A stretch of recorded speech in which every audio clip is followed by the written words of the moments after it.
आज हम बात करने वाले हैं quadratic equation in one variable. सबसे पहले बात कर लें क्वाड्रेटिक इक्वेशन को। क्वाड्रेटिक क्या बनाता है? उसका पावर, यानी अगर एक वेरिएबल है आपके पास और उस वेरिएबल की पावर 2 है, वो फॉर्मूला किसमें आता है? Quadratic equation.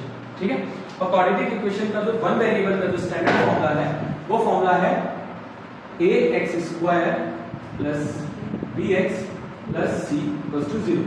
This is the standard form. It is the standard form of the quadratic equation in one variable. इसे one variable को क्या है? क्योंकि हमने यहाँ पे जो x है वो केवल एक वेरिएबल की फॉर्म में लिया है। अगर इसी की जगह पे हमारे पास y होता तो वहां पे वो कितने वेरिएबल हो जाते? 2 वेरिएबल फॉर्म।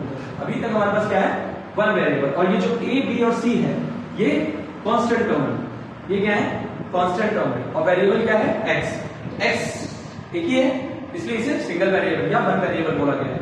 और अगर यहाँ पे y और हो जाता तो हमने बताया जैसे कि 2 वेरिएबल का इक्वेशन बनता। तो standard form of quadratic equation ax² + bx + c।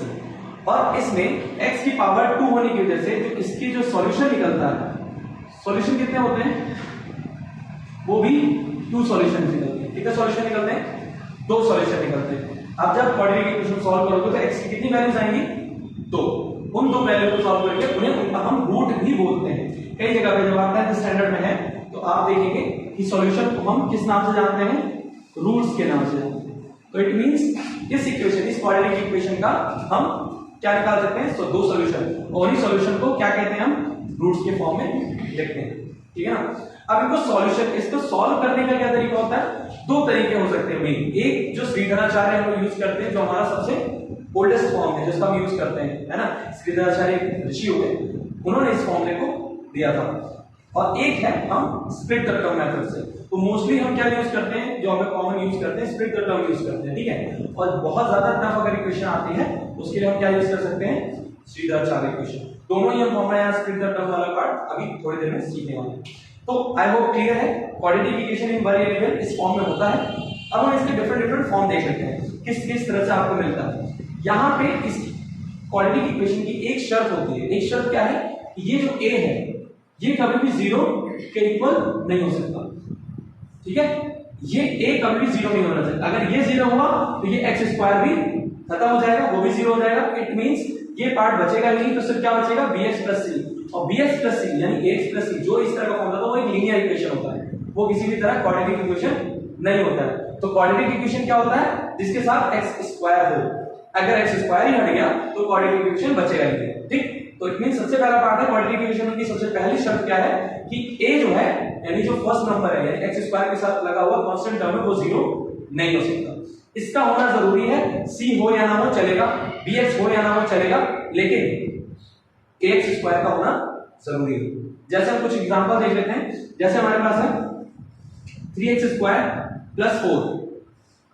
ये क्वाड्रेटिक इक्वेशन है या नहीं? अगर हम कहेंगे नहीं तो ये गलत होगा, क्योंकि हमारे पास क्या है? x² है।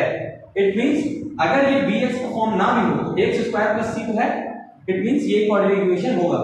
ठीक, दूसरा एक इक्वेशन देख लेते हैं। 3x² + 4x = 0। क्या ये क्वाड्रेटिक इक्वेशन है? हाँ, क्योंकि इसके साथ भी आप देख पा रहे हैं x² फॉर्म मिल रहा है। तो इसका मतलब अब की बार c हमारे पास नहीं है और ये दोनों पार्ट है हमारे पास। तो ये भी क्या है? एक क्वाड्रेटिक इक्वेशन है। थर्ड पार्ट में देख लेते हैं।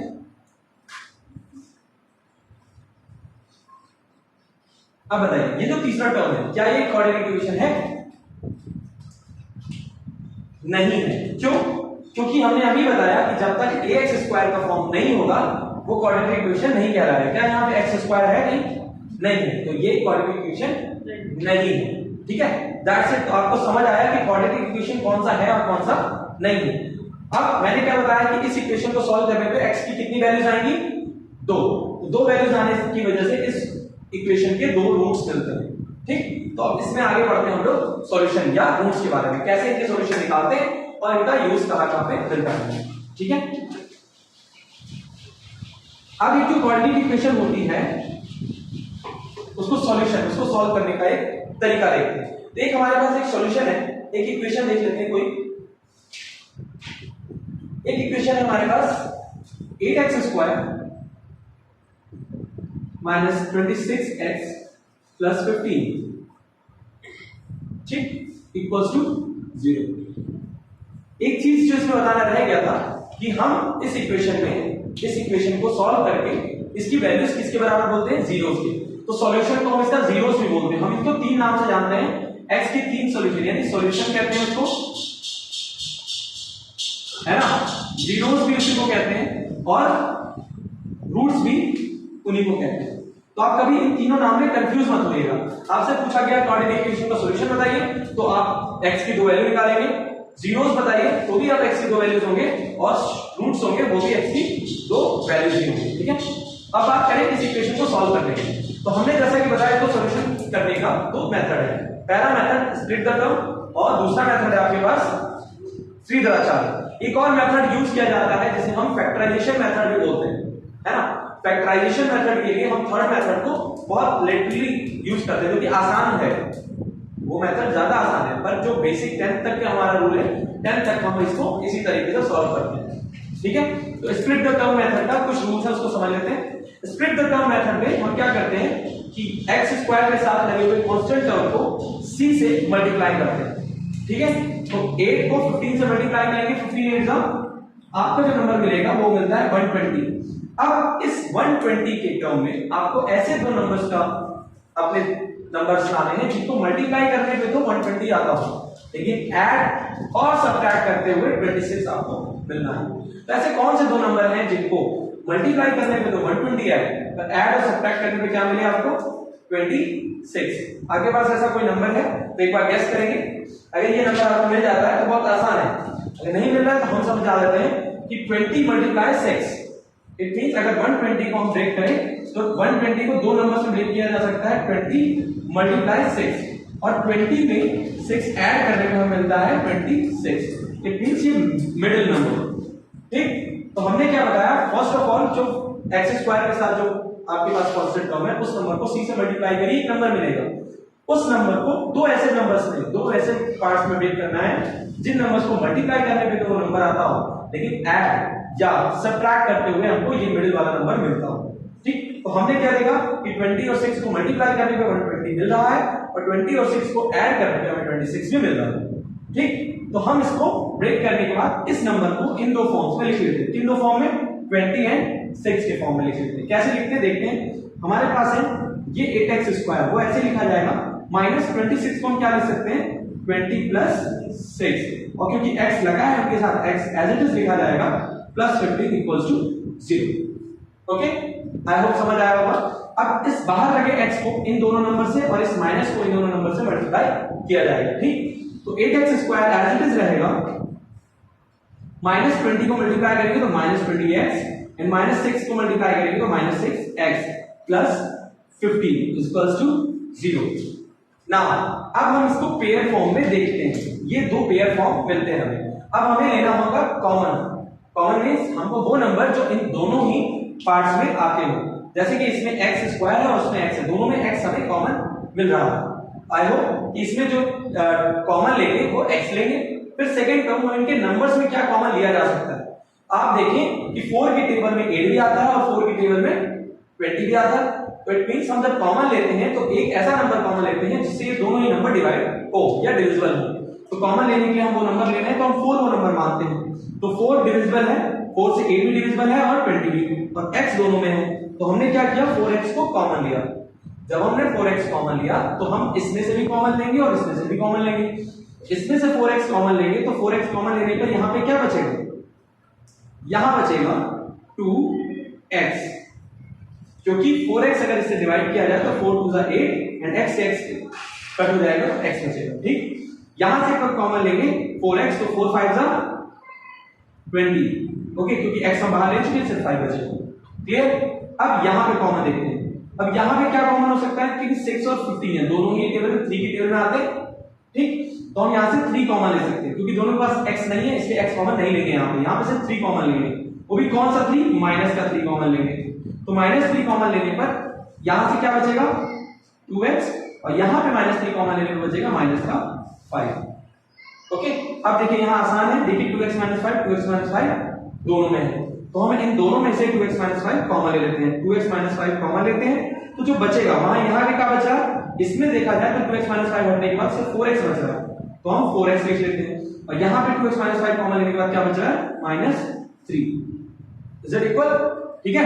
अब क्योंकि ये दोनों ही इक्वल टू 0 है, तो एक बार इस टर्म को इक्वल टू 0 करेंगे, एक बार इस टर्म को इक्वल टू 0 करेंगे। तो हम यहां देखते हैं 2x minus 5 equal to 0, this is first term, and अगला टर्म है 4x माइनस 3 इक्वल टू 0, ये दूसरा टर्म है। अब यहां से हम इसको सॉल्व करके x की दो वैल्यूज प्राप्त कर सकते हैं।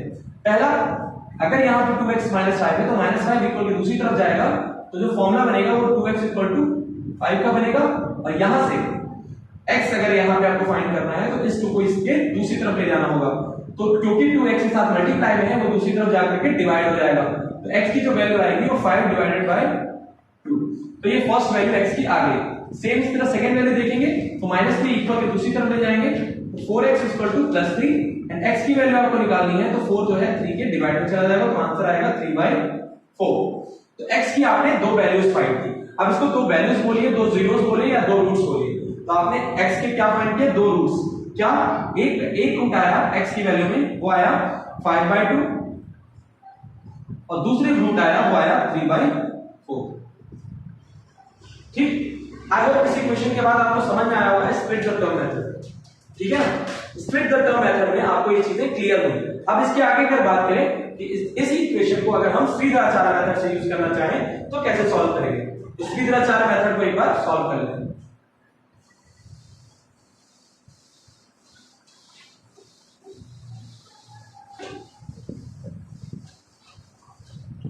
अब श्रीधराचार्य मेथड में इक्वेशन आती है, वो इक्वेशन होती है x की वैल्यू जो आएगी आपकी वो -b प्लस माइनस रूट के अंदर b square minus 4ac upon 2a। This is the Shridharacharya equation. Okay, तो यहां पे जो प्लस माइनस है ये दो इक्वेशन को सॉल्व करने के बनता है। एक बार जब आप सॉल्व करेंगे तो यहां जो वैल्यू रखेंगे तो एक बार उसको प्लस में रखना है और दूसरी बार माइनस में रखना है। तो यहां पे माइनस में फॉर्मूला है जो b की वैल्यू, अब इसमें आपको पता है या b क्या है a क्या है, आप इसको कंपेयर करेंगे with the equation of standard form ax square minus bx plus c से। जब आप इसी इक्वेशन से इस इक्वेशन को कंपेयर करेंगे तो आपको a की वैल्यू भी यहां से मिल जाएगी, b की वैल्यू मिल जाएगी यहां से, और c की वैल्यू मिल जाएगी। तो आप समझ पा रहे हैं, a b और c की तीनों वैल्यू आपको यहां पे मिल जाएगी। तो यहां से इस वैल्यू को पुट करते हैं, b की वैल्यू क्या है यहां पे -26, तो जब -b की वैल्यू रखेंगे तो +26 रखेंगे, फिर प्लस एंड माइनस रूट के अंदर b का स्क्वायर अर्थात 26 का स्क्वायर माइनस 4, a की वैल्यू है 8 और c की वैल्यू है 15। ओके, और अपॉन में 2 into 8। यहां तक आपको कुछ समझ में दिक्कत? यहां तक आप अगर देखेंगे तो सारी वैल्यू हमने इस इक्वेशन से कंपेयर करते हुए ढूंढ ली है या उसको समझ लिया है। अब हम इसको सॉल्व करेंगे, तो 26 का स्क्वायर और फिर उसके बाद 4 into 8 into 15 और उसके बाद इधर जो सॉल्यूशन है, तो इसको सॉल्व करते हुए हमने देखा 26 प्लस माइनस 26 का स्क्वायर कितना होता है 676। ओके, माइनस 15 8 जा 120 और 124 जा 480, सब्ट्रैक्टेड नाउ 2 8 जा 16। ओके, अब यहां पे 676 में से 480 अगर माइनस किया जाएगा तो कितना बचेगा 26 प्लस माइनस रूट के अंदर 676 minus 480। How much is this? Is this 20 here 500 and 196। Okay, 196 upon 60। अब 196 आपको पता है किसका रूट होता है? 196 होता है 14 का रूट, तो 26 प्लस माइनस 14 अपॉन 60। अब यहाँ पे हमारे दो इक्वेशन के सॉल्यूशन आएंगे, x की दो वैल्यू आएगी। एक बार जब आप 26 प्लस 14 करेंगे और दूसरी बार जब आप 26 माइनस 14 करेंगे। तो यहाँ पे एक बार 26 प्लस 14 अगर करते हैं तो 26 प्लस 14 इज 40। एक बार आंसर हुआ 14 अपॉन 16 और दूसरी बार आंसर हुआ 26 माइनस 14, कितना हो जाएगा 12 अपॉन 16। अगर हम इसको सॉल्यूट करें, मतलब सॉल्यूशन करें इसका स्मॉलेस्ट फॉर्म में, तो इसको देखेंगे 4 टर्म से 4 10 जा 40 और 4 जा 60, फिर इसको और कट किया जा सकता है 2 5 जा 10 एंड 2 2 जा 4। तो इसका जो पहला सॉल्यूशन होगा 5/2 होगा, और नेक्स्ट इसी तरह 4 3 जा 12 और 4 4 जा 16। और जो दूसरा सॉल्यूशन होगा वो 3/4 होगा, क्योंकि इससे पहले भी आप देख सकते हैं वही आंसर आपको सॉल्यूशन के रूप में मिला था, इस बार फिर से आपको वही सॉल्यूशन मिला। इट मींस आप देख पा रहे हैं श्रीधराचार्य रूल भी बिल्कुल वैसे ही काम करता है जैसे आप स्प्लिट द टर्म को काम करते हैं। ठीक है, तो इन दोनों को सॉल्यूशन करने के बाद आपको पता है कि आप क्या करते हैं कि इनके जीरोस निकालते हैं या सॉल्यूशन निकालते हैं, उन सॉल्यूशन को फिर हम चेक करना भी जानते हैं। तो उसके लिए हम अगले वीडियो में मिलते हैं, तब तक के लिए थैंक यू।